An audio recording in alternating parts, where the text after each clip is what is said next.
क्या सिर्फ आरोप लगाकर किसी जज की निष्पक्षता पर सवाल उठाया जा सकता है? और क्या ये एक खतरनाक ट्रेंड की शुरुआत हो सकती है? क्या राजनीतिक लड़ाई अब अदालतों तक जा पहुंची है, या फिर अदालतों को ही राजनीतिक हथियार बनाने की कोशिश हो रही है? और आखिर में सबसे अहम सवाल, क्या सच में सच्चे का बोलबाला होगा, या फिर झूठ का शोर ही सब कुछ दबा कर रख देगा? दोस्तों, ये कहावत आपने अनगिनत बार सुनी होगी, सच्चे का बोलबाला और झूठे का मुंह काला। लेकिन असल जिंदगी में इस कहावत को अपनी आंखों के सामने सच होते देखना बहुत कम होता है। आज की दुनिया में अक्सर उल्टा ही नजर आता है। झूठ शोर मचाता है और सच खामोशी में दब जाता है। सच्चा इंसान कई बार अपना सिर झुकाकर आगे बढ़ जाता है, जबकि झूठा पूरी ताकत से अपनी बात थोपने में लगा रहता है। लेकिन हर बार कहानी ऐसी नहीं होती। सच का बोलबाला तब होता है जब सच बोलने वाला अपने सच पर अडिग खड़ा रहता है, बिना डरे, बिना झुके, बिना इस बात की चिंता किए कि नतीजा क्या होगा। वो अपने सत्य से दिखता नहीं, हाँ, झूठा भी दिखता नहीं, क्योंकि उसका पूरा अस्तित्व ही झूठ पर टिका होता है। वो बार बार झूठ दोहराता है ताकि वही झूठ लोगों को सच लगने लगे। कुछ ऐसा ही दृश्य देखने को मिला दिल्ली हाईकोर्ट में। यहाँ न्यायाधीश जस्टिस स्वर्णकांता शर्मा ने एक अहम फैसला सुनाया। इससे पहले लोअर कोर्ट, स्पेशल कोर्ट ने अरविंद केजरीवाल, मनीष सिसोदिया और उनके साथियों को कथित शराब घोटाले में आरोप मुक्त कर दिया था। इतना ही नहीं, सीबीआई पर भी तीखी टिप्पणियां की गई थी। मामला जब हाईकोर्ट पहुंचा तो जस्टिस स्वर्णकांता शर्मा ने उस आदेश पर रोक लगा दी। साथ ही सीबीआई के खिलाफ की गई टिप्पणियों को भी हटाने का निर्देश दिया, जब तक अंतिम फैसला न हो जाए। जैसे ही लोअर कोर्ट का फैसला आया था, जश्न मनाया गया। घोषणा हुई कि सच्चाई की जीत हो गई। मुकदमा झूठा था, सब कुछ राजनीतिक साजिश थी। लेकिन जैसे ही हाईकोर्ट का फैसला आया, पूरा माहौल बदल गया। अचानक सन्नाटा छा गया। अब सवाल था, इन हालात से निकला कैसे जाए? तब वही पुराना हथियार सामने आया, झूठ और लगातार झूठ।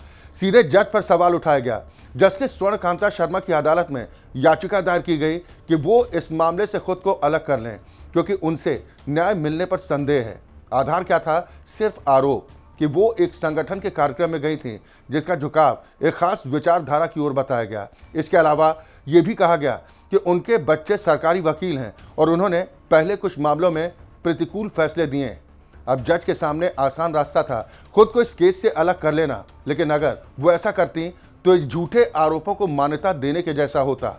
इससे न सिर्फ उनकी छवि बल्कि पूरी न्यायपालिका की साख पर चोट पड़ती और सबसे बड़ा नुकसान, झूठ का बोलबाला हो जाता। ऐसे कठिन समय में ही व्यक्ति के असली चरित्र की परीक्षा होती है। अगर चरित्र 24 कैरेट सोने के जैसा है तो वो झुकता नहीं, डट कर खड़ा रहता है। जस्टिस स्वर्णकांता शर्मा ने कुछ ऐसा ही किया।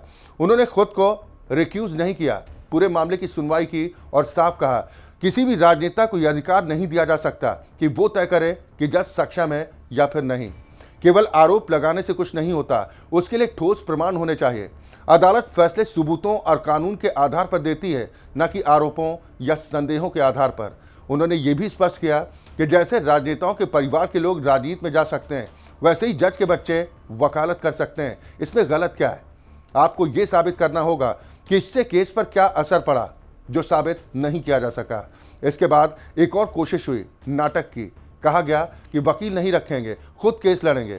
लाइव स्ट्रीमिंग का फायदा उठाकर अपनी बात प्रचारित करने की कोशिश की गई, लेकिन अदालत ने इस पर भी रोक लगाई, क्योंकि अदालत प्रचार का मंच नहीं है। असल में रणनीति साफ थी, जज पर सवाल उठाकर खुद को बचाना, लेकिन शायद अंदाजा नहीं था कि सामने कौन खड़ा है। अगर जस्टिस स्वर्णकांता शर्मा पीछे हट जाती तो ये खतरनाक परंपरा बन जाती कि कोई भी आरोपी जज पर आरोप लगाकर केस से बच सकता है। लेकिन उन्होंने ये रास्ता बंद कर दिया है। उन्होंने ये भी दिखाया कि सोशल मीडिया के डर से न्याय नहीं डगमगाता। उन्हें पता था कि उनके खिलाफ अभियान चलेगा, लेकिन फिर भी उन्होंने न्याय का साथ चुना।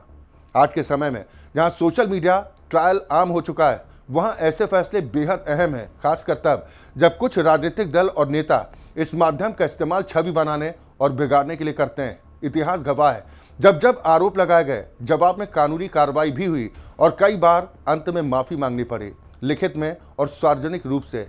यही पैटर्न यहाँ पर भी दिखा। आरोप लगाओ, माहौल बनाओ और जब बात उल्टी पड़े तो पीछे हट जाओ। लेकिन जनता सब देखती है। इस देश की जनता एक बात बहुत अच्छे से समझती है, नीति और नियत का फर्क। जिसकी नियत खराब हो उसे पहचानने में ज़्यादा समय नहीं लगता। दिल्ली में लोगों ने ये फर्क समझ लिया। देश के बाकी हिस्सों ने भी अपनी राय बना ली है। अब नजरें पंजाब पर हैं, जहां 2027 का चुनाव इस समझ को और स्पष्ट करेगा। इतना तय है, झूठ का महल ज्यादा देर तक खड़ा नहीं रहता, बार बार दरकता है और हर बार सच्चाई उसे उजागर करती है। कानून की एक कहावत है, कानून की चक्की धीमी चलती है लेकिन बहुत बारीक पीसती है। अगर ये बात समझ में आए तो शायद झूठ का ये सिलसिला रुक जाए, लेकिन अगर यही पहचान बन चुकी हो तो उससे अलग होना भी आसान नहीं होता।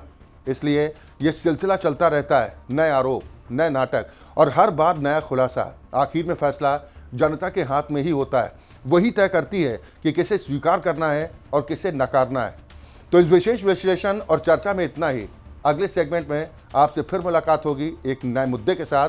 तब तक के लिए चैनल को देखते रहिए, शेयर कीजिए, लाइक कीजिए और सब्सक्राइब करना बिल्कुल भी ना भूलें।